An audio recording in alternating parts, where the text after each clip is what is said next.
All right, today we're going to be simplifying fractions within radicals.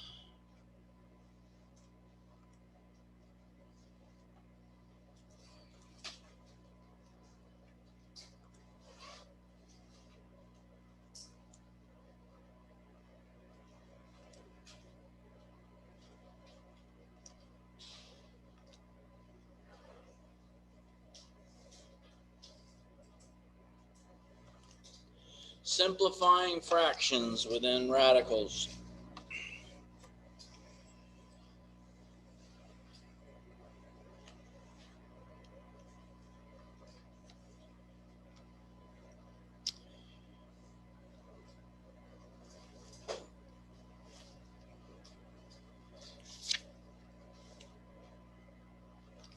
And we'll start off here with the square root of 64 over 49.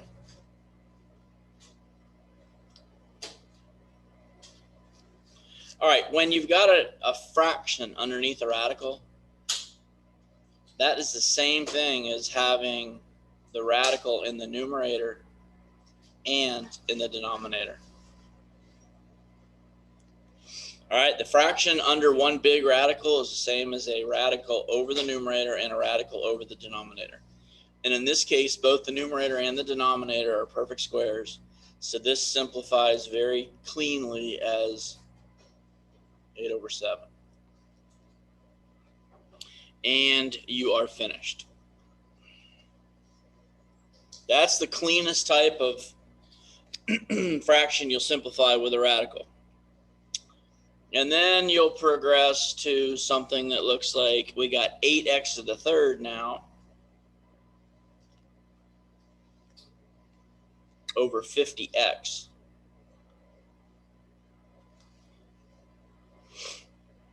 Now, the first thing that you can do in this case, and the simplest thing to do, before you do anything would be to simplify the 8 over 50 and simplify the x to the third over x. And 8 over 50, they're both even, so they're both divisible by 2. So you get 4 over 25. Now, when you simplify this x to the third over x, all right, if we go over here, you got x to the third, which is x times x times x. And it's over just an x. Well, these two x's cancel. All right, and you're left with 2 x's in the numerator, or x squared. And now if you need to, you can break this thing apart. In the numerator, you got the square root of 4x squared, and in the denominator, you have the square root of 25. And again, these are both perfect squares. All right, the square root of 4x squared is equal to 2x. And the square root of 25 is equal to 5. So there's your simplest form.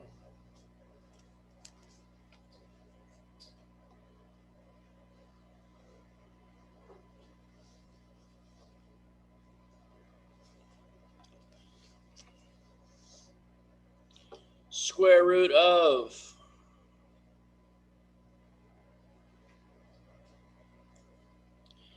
36a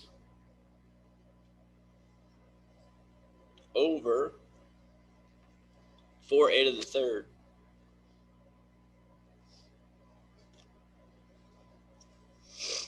All right, and again, you can simplify under this radical first. So under this radical, you got 36 over 4. 4 goes into 36 evenly. It goes 9 times. Now, what you've got here is you've got this a over a to the third. All right, a to the third is a times a times a. So the same thing happens as the previous problem, except kind of in reverse. These two a's will cancel. And you're left with a times a in the denominator only. So that's a squared in the denominator. So this becomes the square root of 9 over the square root of a squared. And now you've got two perfect squares again. Square root of 9 is 3. Square root of a squared is a. And there's your simplest form.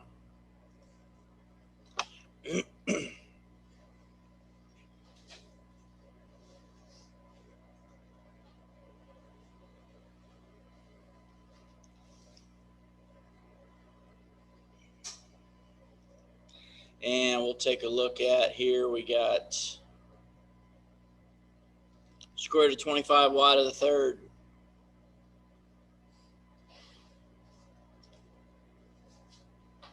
over z squared. All right, now we've got a case where can't simplify anything in this first step. All right, so we're going to break this apart, or I'm going to break this apart. In the numerator, we got the square root of 25 times the square root of y to the third. In the denominator, we got the square root of z squared. So now what you're going to do in this case is you're going to do the same thing that you did yesterday, but you're going to do it in the numerator first and in the denominator second. So this square root of 25 simplifies to 5. The square root of y to the third, remember from yesterday, that's the square root of y squared times the square root of y. And then this is all over the square root of z squared. That's a perfect square. That's equal to z.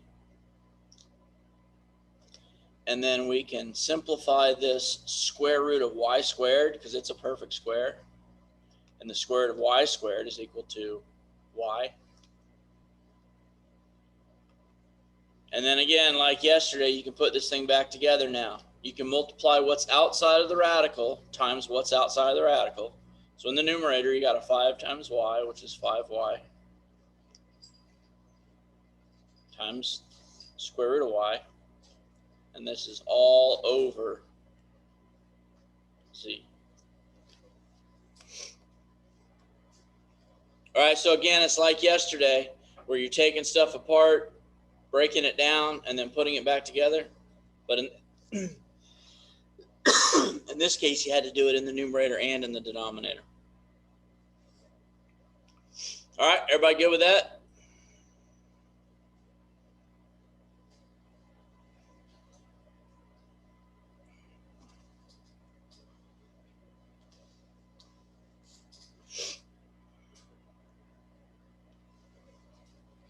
All right, so we got another rule to cover here.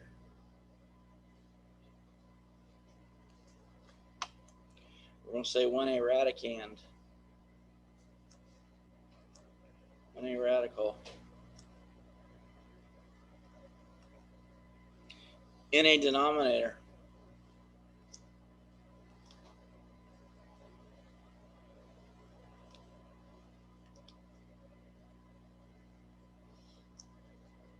is not a perfect square,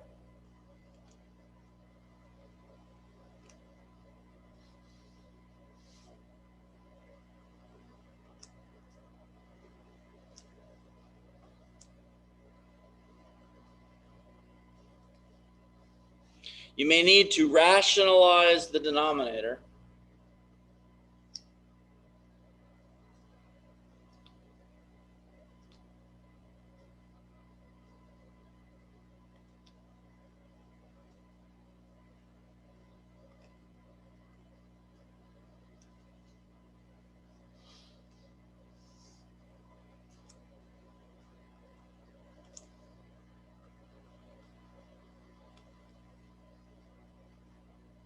to remove the radical.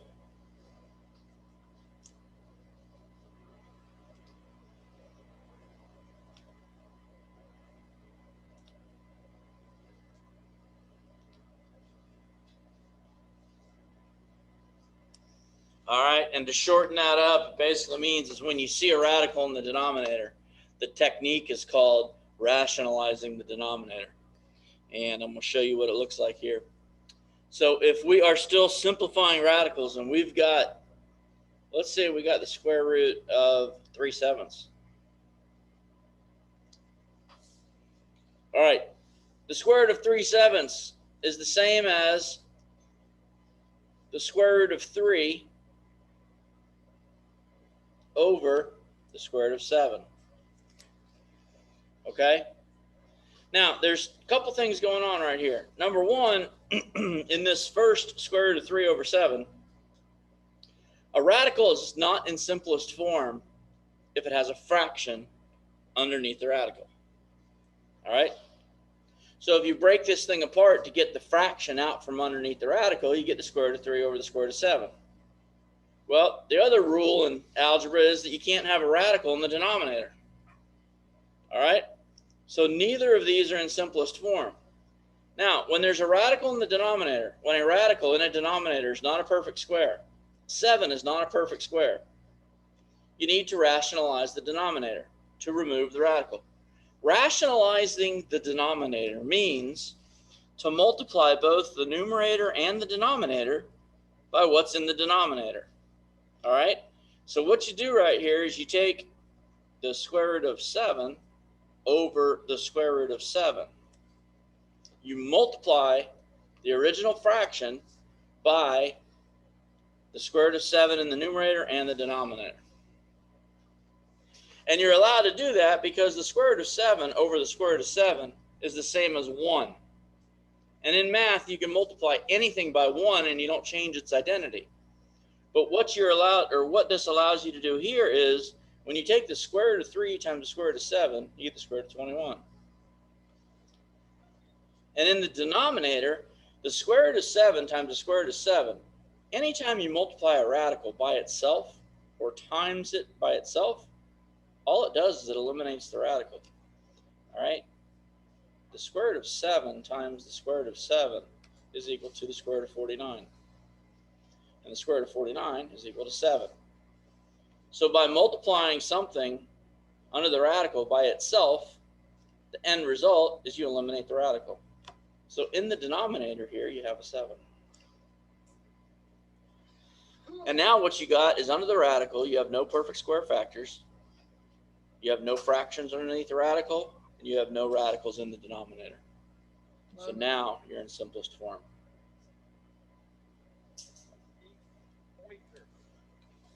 All right, so let's add this right here. No fractions.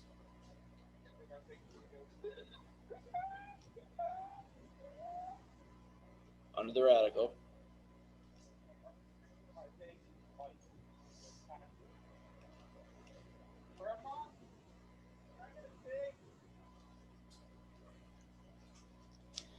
And we're going to say no radicals.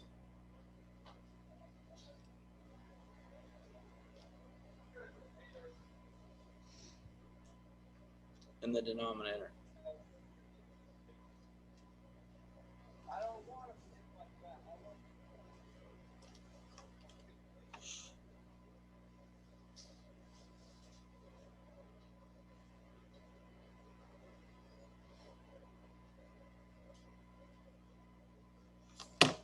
All right, so that's another rule related to simplifying radicals.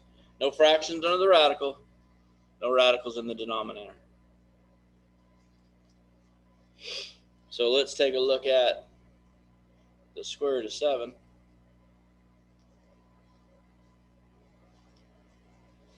over the square root of 8n.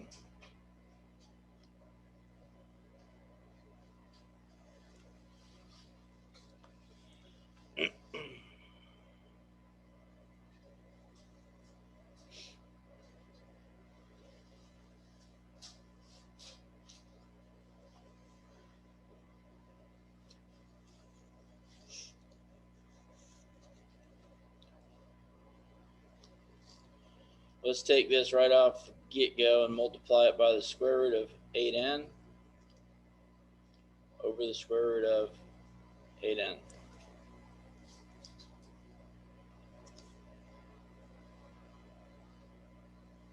In the numerator,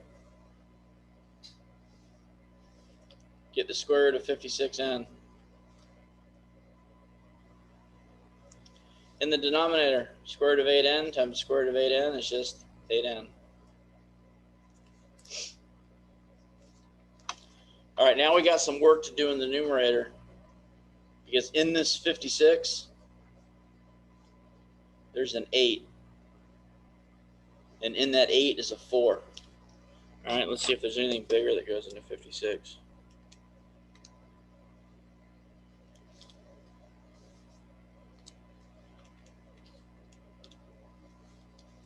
All right, so in our numerator here, we got the square root of 8 times the square root of 7 times the square root of n. In the denominator, we got an 8n. All right, so we got to break apart this square root of 8. This square root of 8 becomes the square root of 4 times the square root of 2.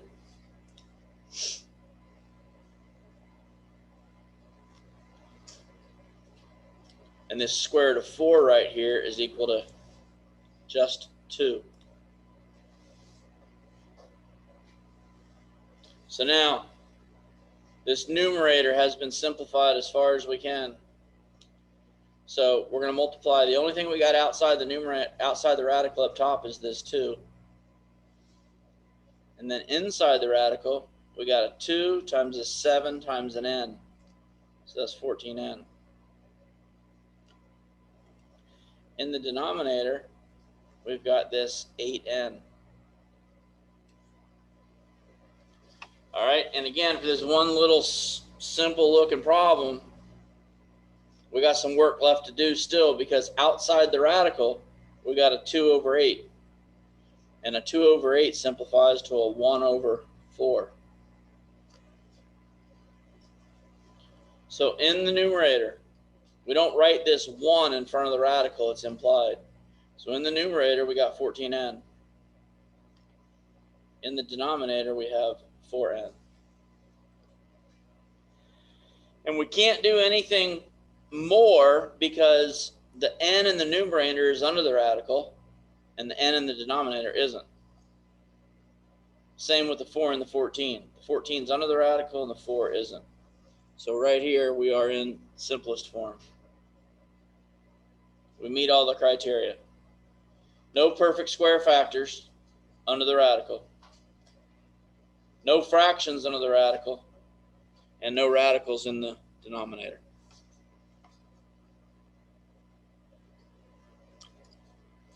All right, so let's take a look at square root of 2 over square root of 3. Rationalize the denominator, multiply both sides, or multiply the top and the bottom by the bottom. In this case, in the top, you get the square root of 6. On the bottom, you get regular 3. That meets all the criteria. It's in simplest form.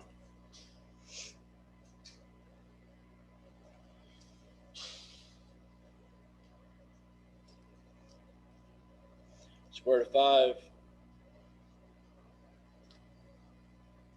over the square root of 18m.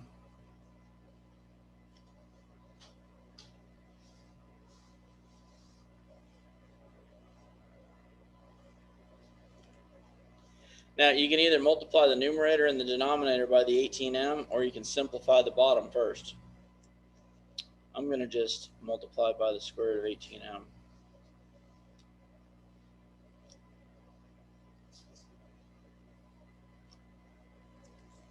All right, so 18 times 5,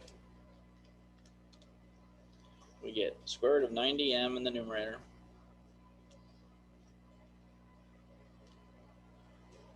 In the denominator, we get 18m. Now, this square root of 90 needs to be simplified. All right, the square root of 90 becomes the square root of 9 times the square root of 10 times the square root of m. And in the bottom, we still have 18m. All right, so what happens here is this square root of 9 is a perfect square. Square root of 9 is equal to 3.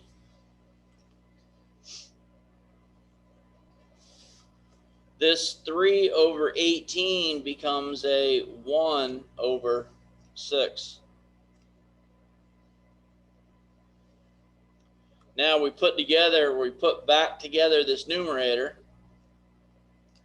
We got square root of 10m. And clean up the denominator, 6m.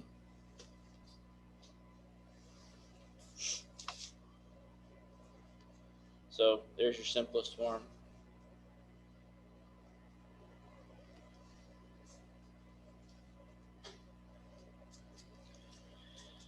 All right, one more example to look at. We got the square root of 7s over 3.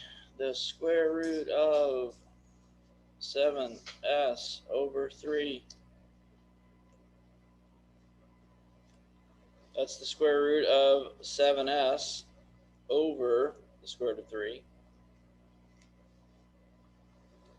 That's rationalize the denominator again. So we multiply the numerator and the denominator by whatever's in the denominator. In the numerator, we got square root of 7s times square root of 3. That's square root of 21s. In the denominator, square root of 3 times square root of 3 is just 3. 21 has no factors that are perfect squares. So this is in simplest form.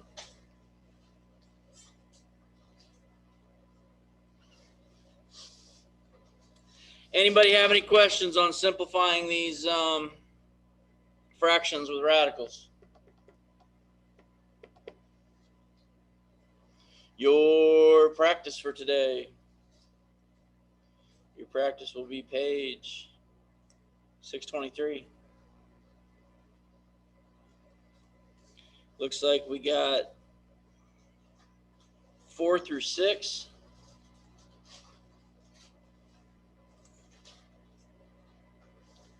And then 36 through 47.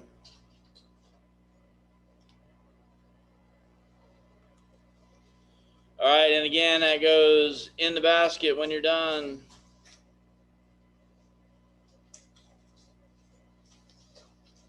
Or if you're an e-learner, you're going to email me a picture at or around what time? Let's see, we're at, what time is it? 10:44. What's this? 11:44 is when y'all go to lunch. So boy, you got a whole hour to do all those problems. And then I would suggest you do it, well, it's Wednesday. I would suggest you do a little bit of review of yesterday's notes. Maybe go through yesterday's notes and do that avid term where they say mark them up. Maybe even the same on Monday's notes.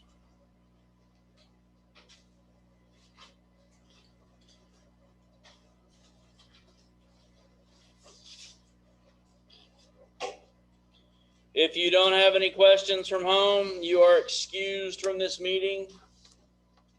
And I will end this meeting and upload the notes to YouTube here shortly.